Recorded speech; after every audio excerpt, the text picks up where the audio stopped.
तो दोस्तों पिछली वीडियो में हम लोगों ने सीखा डॉम मैनिपुलेशन और इस वीडियो में हम लोग डिस्कस करने वाले हैं जावास्क्रिप्ट वेरिएबल्स के बारे में।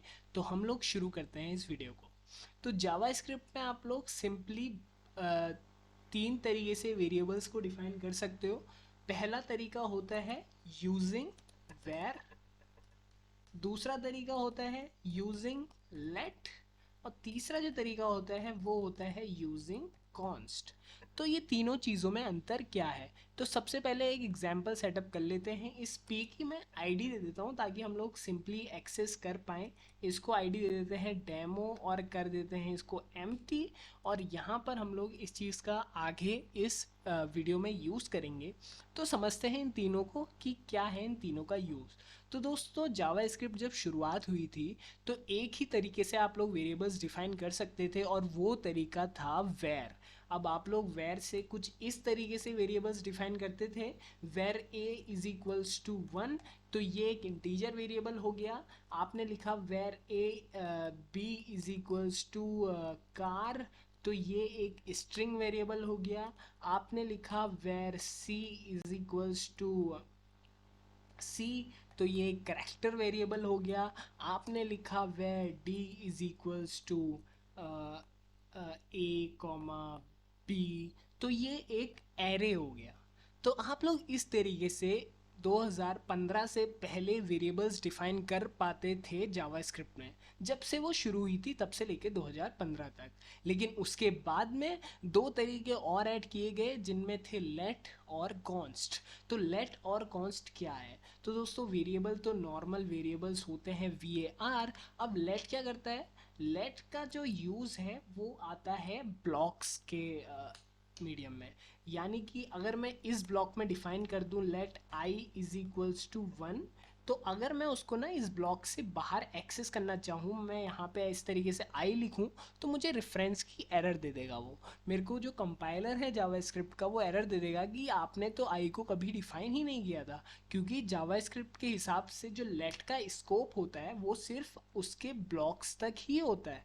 यानी कि आपको जो ये वेरिएबल है ये आप सिर्फ यहीं पे एक्सेस कर सकते हो इस ही ब्लॉक के अंदर। जैसे ही आप इस ब्लॉक के बाहर इस आई को एक्सेस करने जाओगे तो आपको एरर दे देगी जावास्क्रिप्ट।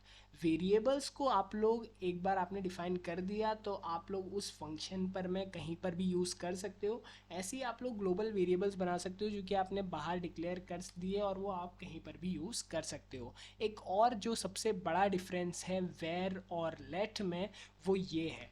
तो हम लोग उस डिफरेंस को समझने के लिए इस अपनी चीज़ को क्लियर करते हैं। अब मैं लिखता हूँ console.log a और लिखता हूँ console.log b। ठीक है, अब मैं यहाँ पे a को डिफाइन करता हूँ। a को मैं किस तरीके से डिफाइन करूँगा, where a is equals to 1 और let b is equals to 1। तो मैंने बिल्कुल सेम कोड लिखा है, कुछ भी दिक्कत नहीं है। लेकिन आप लोग क्या देखोगे कि a का जो रिजल्ट आएगा वो आएगा अनडिफाइंड और b का जो रिजल्ट आएगा, खैर वो रिजल्ट आएगा ही नहीं, वो एक एरर आएगी। तो मैं इसको सेव कर लेता हूँ और यहाँ पर अपने वेब प्रीव्यू में इंस्पेक्ट करके हम लोग कंसोल पर जाएंगे तो हमें एक एरर दिखाई देगी। वो एरर क्या है कि can not access B before initialization. तो ऐसा हुआ क्यों, क्यों ए की तो वैल्यू अनडिफाइंड आई। अब आप लोग किस तरीके से इसको देख सकते हो, हम लोग यहाँ पर लिख देते हैं ए और प्लस करके ऐसे प्रिंट करते हैं और सिमिलरली बी को भी कुछ इस तरीके से दिखा देते हैं बी और इस तरीके से इसकी वैल्यू को प्रिंट करते हैं। तो हम लोग आप लोग देखोगे कि ए की तो वैल्यू अनडिफाइंड आई, लेकिन जैसे ही ये बी को प्रिंट करने आया होगा तो इसने कह दिया can not access B before initialization. तो समझते हैं जावास्क्रिप्ट में ये चीज़ें होती कैसे हैं। तो एक्चुअल में क्या होता है ना, जावास्क्रिप्ट में एक टर्म होता है होस्टिंग। तो होस्टिंग क्या करता है, जैसे ही कोई वेर वेरिएबल्स या फिर फंक्शंस आप लोगों ने डिफाइन किए वो ऑटोमेटिकली सबसे टॉप में जा कर के डिफाइन हो जाते हैं एट कंपाइलेशन टाइम। किस तरीके से, तो जैसे ही ये कंपाइल हुआ होगा ना तो प्रोग्राम ने यहाँ पर वेर ए को डिक्लेयर कर दिया और नीचे जो ये कोड था वो कुछ इस तरीके का हो गया। तो जो कोड एक्चुअल में बना वो बना ये वेर ए, और नीचे जो हो गया वो हो गया where A is equal to 1। जो हमारा एक्चुअल कोड था वो क्या था, हमारा एक्चुअल कोड ये था। लेकिन जैसे ही कंपाइल टाइम में गया तो जावास्क्रिप्ट ने क्या किया, इसको तो कर दिया वेर ए, और यहाँ पर नीचे इसको कर दिया a इज इक्वल्स टू 1। लेकिन ये चीज़ लेट वेरिएबल्स में नहीं होती। अगर मैं इस चीज़ को भी सेव करूँ ना तो रिजल्ट्स जो है वो सेम है, क्योंकि एक्चुअल में जो हमने फर्स्ट टाइम लिखा था वो भी कुछ इसी तरीके से एग्जीक्यूट हुआ था। इस टर्म को कहा जाता है होइस्टिंग। इस होइस्टिंग में जावास्क्रिप्ट क्या करती है, कोई भी आप लोग वेरिएबल्स डिफाइन करते हो विद वेर, तो उनको टॉप पे जा कर के वो डिक्लेयर कर देती है।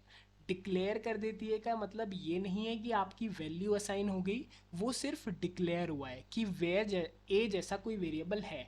सेम चीज़ होती है फंक्शंस के साथ।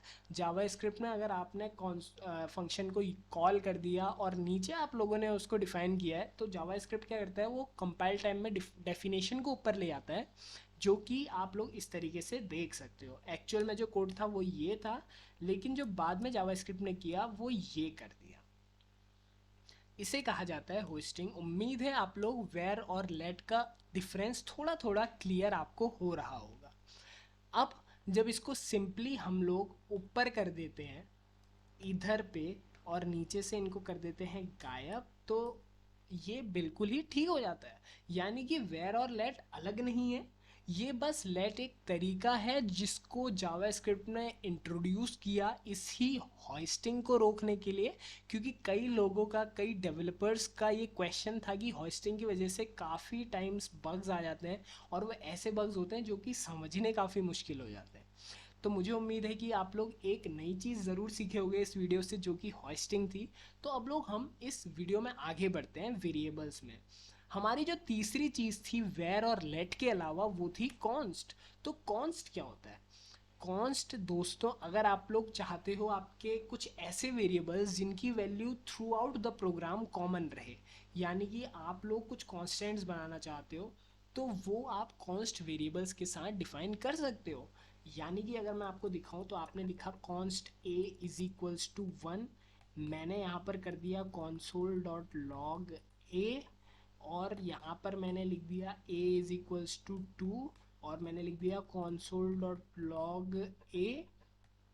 तो जैसे ही मैं इसको सेव करूँगा ना, तो आप लोग क्या देखोगे कि असाइनमेंट टू कांस्टेंट वेरिएबल की आपको एक एरर आ गई है। यानी कि console.log प्रिंट करने के बाद ही जब आप लोग ए की वैल्यू चेंज करने जा रहे थे ना, तो उसने एरर दे दी कि भैया ये तो हो ही नहीं सकता, आपने कांस्टेंट डिफाइन कर रखा है और आप उसकी वैल्यू चेंज कर रहे हो, ये हम अलाउ नहीं करेंगे। तो इस तरीके से आप लोग कांस्टेंट वेरिएबल्स डिफाइन कर सकते हो, और ये होता है इनका यूसेज। लेट वेरिएबल के साथ अगर मैं सेम चीज़ करता हूँ तो ये सिंपली हो जाएगा। ये कहेगा हाँ ए इज इक्वल टू 1 था, आपने ए इज इक्वल टू 1 प्रिंट कर दिया, फिर आपने ए इज इक्वल टू 2 कर दिया, ठीक है आपने वैल्यू चेंज कर दी, फिर आपने 2 प्रिंट कर दिया। तो जैसे ही मैं इसको सेव करूँगा ना, आप देखोगे कि हाँ ये तो काम कर गया। क्योंकि कांस्टेंट की आप वैल्यू चेंज नहीं कर सकते, लेकिन लेट की आप वैल्यू चेंज कर सकते हो, तो ये आपका काम करेगा। दोस्तों मुझे उम्मीद है कि इस वीडियो से आप लोग वेरिएबल्स को समझे होंगे कि किस तरीके से डिफाइन कर सकते हो। वेर और लेट में जो मेन डिफरेंस होता है, जिस पर दुनिया लड़ रही है, डेवलपर्स अपना माथा थपथपा रहे हैं, लेकिन आप लोग उस डिफरेंस को समझ गए होंगे। अगर आपको इस वीडियो से कुछ भी सीखने के लिए मिला तो इस वीडियो को लाइक कीजिए। कोई भी सवाल है, कोई भी छोटे से छोटा, बड़े से बड़ा, कमेंट्स में पूछ सकते हो। वहीं पर अगर रिप्लाई हो गया तो वहीं पे करूँगा, नहीं तो उसके लिए एक डेडिकेटेड वीडियो भी बन जाएगी।